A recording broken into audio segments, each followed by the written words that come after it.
Assalamualaikum warahmatullahi wabarakatuh. Selamat datang kembali di channel Tengku IQ5, channel yang membahas tentang dinul Islam bagi pelajar Islam pemula. Alhamdulillahirabbil alamin. Allahumma salli ala sayyidina Muhammad wa ala alihi wa sahbihi ajma'in. ربنا زدنا علما نافعا ورزقنا فهما والحقنا بالصالحين سبحانك لا علم لنا إلا ما علمتنا إنك أنت العليم الحكيم لا حول ولا قوة إلا بالله العلي العظيم. Sahabat semua, di mana perjumpaan yang sudah lalu kita tetap membahas tentang kemanakah perginya malaikat hufadah ketika manusia sudah meninggal dunia. Sebagaimana kita ketahui bahwa malaikat hufadah ini adalah malaikat yang diutuskan oleh Allah Subhanahu wa taala untuk mencatat sesuatu yang menyangkut dengan manusia, baik itu perkataannya, perbuatannya. Pada pembahasan kali ini kita akan membahas kelanjutannya, hikmah oleh Allah Subhanahu wa taala mengutuskan dua malaikat tersebut. Padahal kita meyakini dengan iman yang kuat bahwa Allah Subhanahu wa taala Maha mengetahui di atas gerak-gerik makhluk-makhluknya. Di sini juga kita memakai referensi yang sama yang seperti dahulu, yaitu sebuah kitab Tanwirul Qulub yang dikarang oleh Syekh Muhammad Amin Qurdi. Qala al-musannif rahimahullahu taala wa nafa'ana bi'ulumihi fa in qulta, jika engkau bertanya, qad alimna anna Allah ta'ala ghaniyun an dzalika, Allah Subhanahu wa taala telah memberitahu kepada kita yang bahwa Allah Subhanahu wa taala tidak berhajat hal-hal yang seperti demikian, yakni perlu kepada malaikat hufadah. Namun mengapa Allah Subhanahu wa taala mengutuskan dua malaikat tersebut kepada kita? Maka oleh Syekh Muhammad Amin ini menjawab, qultu faidatul kitabati amrani. Faedah, manfaat daripada oleh Allah Subhanahu wa taala mengutuskan dua malaikat tersebut untuk mencatat amal kebaikan ataupun keburukan bagi manusia, itu mencakup dua perkara. Ahaduhuma dunyawiyun. Perkara yang pertama menyangkut dengan perkara duniawi. Apa faedah yang dunia? Wa huwal inkifafu 'anil ma'asi fi darid dunya. Dengan manusia tersebut menyadari bahwa di sisinya punya malaikat yang selalu mengiringi dalam kehidupannya dan mencatat semua perbuatannya, maka oleh manusia tersebut bisa menjauhi daripada maksiat-maksiat di atas dunia ini, dalam dunia ini. Li'annahum idza 'alimu anna malaikata tahfidhu 'alaihim af'aluhum wa yaktubunaha inzajaru 'anil ma'asi. Karena bahwa sungguh mereka itu manusia, apabila mereka mengetahui bahwa malaikat itu menjaga atas gerak-gerik perbuatan-perbuatan mereka itu dan menulis oleh mereka tersebut semua perbuatan-perbuatan tersebut, maka manusia tersebut akan inzijar, maknanya akan menjauhi daripada berbuat maksiat kepada Allah Subhanahu wa taala. Itu faedah yang pertama. Wal akhiru ukhrawi. Faedah yang kedua yang lain yaitu menyangkut dengan ukhrawi. Apa faedahnya? Wa huwa iqamatul hujjah alaihim fil akhirati idza ankaru wa qalu ma amilna. Faedah yang menyangkut dengan akhirat oleh Allah Subhanahu wa taala mengutuskan dua malaikat tersebut adalah untuk memberikan hujjah kepada manusia tersebut di negeri akhirat nanti, di mana di sana manusia akan disidang oleh Allah Subhanahu wa taala apabila manusia ini mengingkari dengan mengatakan ma'amilna, kami tidak melakukan perbuatan ini. Maka dengan adanya tulisan yang telah dicatat oleh malaikat hufadzah ini, maka manusia ini tidak dapat mengingkarinya. Maka itulah dua faedah mengapa oleh Allah Subhanahu wa taala mengutuskan para malaikat hufadzah ini kepada manusia tersebut. Sebagaimana kita ketahui dan kita menyadarinya sendiri bahwa manusia itu keras kepala. Jangankan di dunia mereka berani ingkar kepada Allah Subhanahu wa taala, sampai di akhirat pun nantinya mereka mencoba untuk mengingkari ataupun mengelak daripada perbuatan-perbuatan yang telah mereka lakukan. Maka untuk mengantisipasi hal ini, agar tidak ada indikasi kecurangan yang diklaim oleh pihak manusia daripada Allah Subhanahu wa taala, maka Allah Subhanahu wa taala memberikan lampiran-lampiran para malaikat ini sebagai hujjah bagi mereka agar mereka tidak dapat lagi untuk mengingkari apa yang telah mereka lakukan di dunia. Maka di sana nanti para manusia tidak lagi berpura-pura lupa, karena di tangan mereka telah diberikan lembaran-lembaran yang telah malaikat hufadzah catat semasa hidupnya. Dan oleh muallif menyambungkan kembali dalam ibaratnya, wa mimma yajibu i'tikaduhu su'alu munkarin wa nakirin fil qabri lil mayyiti. Sebahagian perkara yang wajib diiktikad oleh seorang muslim, yaitu soal, yakni pertanyaan-pertanyaan dua malaikat di dalam kubur, yaitu malaikat mungkar dan malaikat nakir.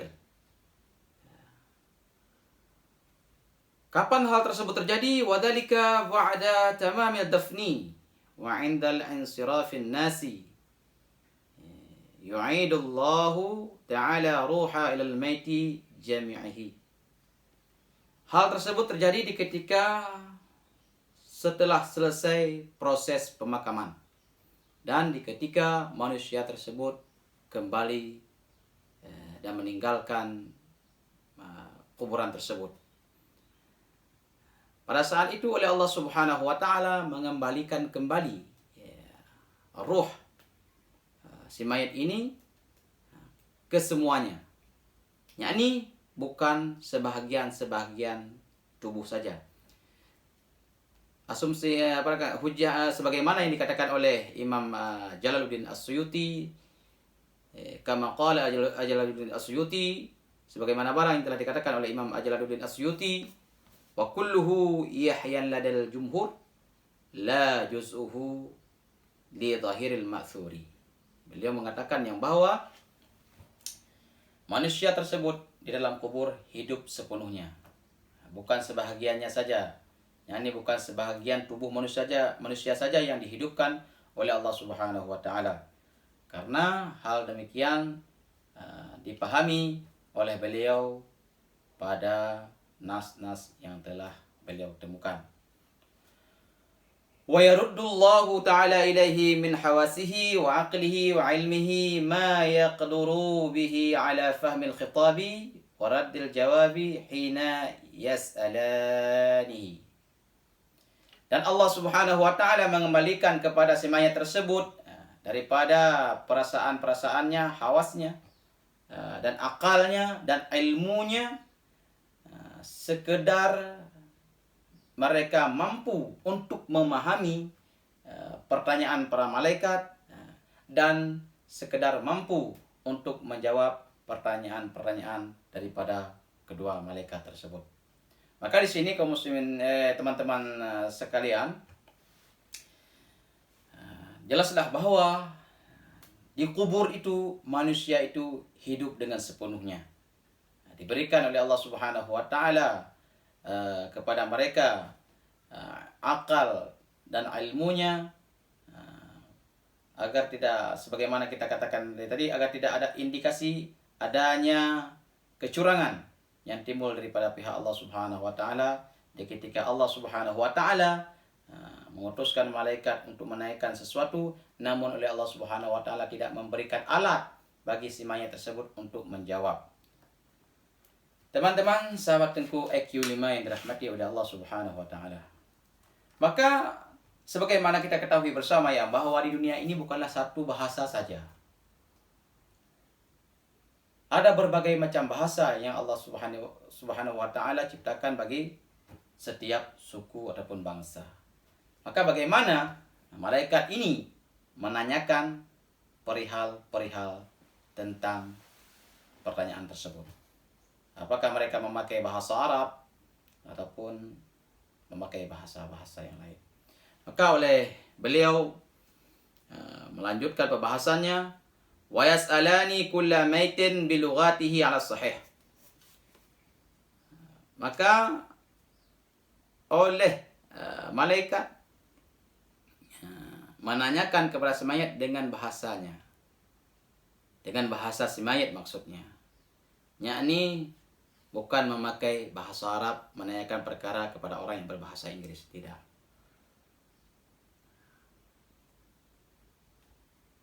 Di atas pendapat yang sahih menurut beliau, para malaikat menanyakan perkara-perkara itu dengan bahasa mereka sendiri. Maka di sini kita dapat mengetahui bersama ya, bahwa malaikat itu kaya bahasa. Ya, jadi jangan terpikirkan oleh ide kita ini bagaimana kalau misalnya orang menanyakan dalam bahasa Aceh. Pukul malaikat je bahasa Aceh. Nah, tidak demikian. Maka di sana kita dapat memahami bahwa Allah Subhanahu wa taala memberikan kepada manusia tersebut kepada malaikat tersebut untuk bisa berbahasa si mayit.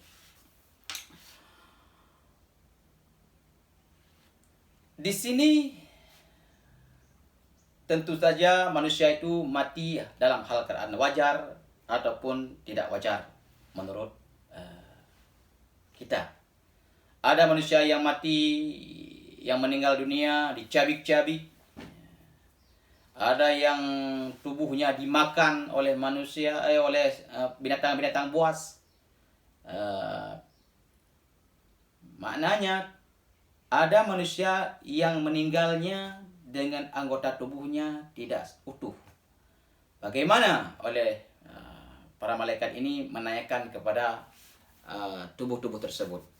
Beliau melanjutkan, wa yas'alani al-mayta walau tamazzaqat al-a'dha'uhu aw akalathu as-siba'u aw zariya fil arih. Para malaikat tersebut menanyakan kepada setiap mayat, walaupun mayat tersebut tercabik-cabik anggotanya. Maknanya tercabik-cabik tidak ada dikumpulkan dalam suatu perkumpulan sekali tanam. Malaikat juga menanyakan kepada mayat-mayat yang ditanam di ufuk timur satu anggota, di ufuk barat satu anggota. Dan para malaikat bisa menanyakan hal tersebut kepada si mayat yang matinya dalam keadaan demikian, ataupun dimakan oleh binatang buas, yakni tidak ditanam. Mayat tersebut dimakan oleh binatang buas, ataupun mayat tersebut sudah menjadi abu dan berterbangan di udara. Juga oleh para malaikat menanyakan perkara-perkara tentang kehidupannya di dunia ini. Mengapa demikian? Qudratullahi ta'ala salihatun li'adatil ruhi fi a'daihi walau kanat mutafarriqatan wala bu'da fi dhalika. Karena Allah Subhanahu wa taala kuasa untuk mengembalikan ruhnya kepada anggota-anggota yang sudah hancur lebur tadi, walaupun anggota tersebut ditanamnya secara terpisah. Karena hal demikian tidak mustahil bagi Allah Subhanahu wa taala dan wajib bagi kita untuk mengimaninya, walaupun secara akal itu tidaklah mungkin terjadi. Kemudian perihal mayat ini ditanyakan di dalam kubur, beliau melanjutkan, wa'alam annal ahwalal muslimin, ketahui olehmu bahwa sungguh keadaan-keadaan mas'ulin yang ditanyakan oleh para malaikat tersebut, mukhtalifatun, itu bersalah-salahan, maknanya berbeda-beda. Faminhum may yas'alanihi jami'an tashdidan, sebahagian daripada manusia tersebut ditanyakan oleh kedua-dua malaikat tersebut, yakni Munkar dan Nakir. Mereka menanyakan kepada mayat tersebut. Kenapa? Karena sebagai tasdid, sebagai sesuatu yang memang diberatkan. Wa minhum may yas'aluhu ahaduhuma takhfifan, dan sebagian daripada mayat tersebut adalah orang-orang yang ditanyakan oleh salah satu keduanya karena untuk meringankan. Maka di sini terjadi dua perkara, teman-teman sekalian. Ada mayat yang ditanyakan secara bersamaan oleh kedua malaikat tersebut, dan ada mayat yang ditanyakan hanya oleh satu orang mereka. Kemudian bagaimana seandainya terjadi kematian secara sekaligus di negara-negara yang berbeda? Maka oleh beliau menyambung, wa idza mata jama'atun, apabila matilah satu jamaah fi waqtin wahidin, dalam satu waktu, bi aqalimil mukhtalifatin,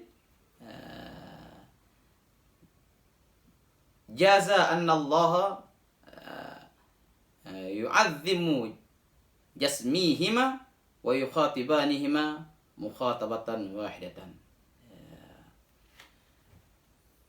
Apabila mati satu kelompok manusia dalam satu waktu dengan negara yang berbeda, maka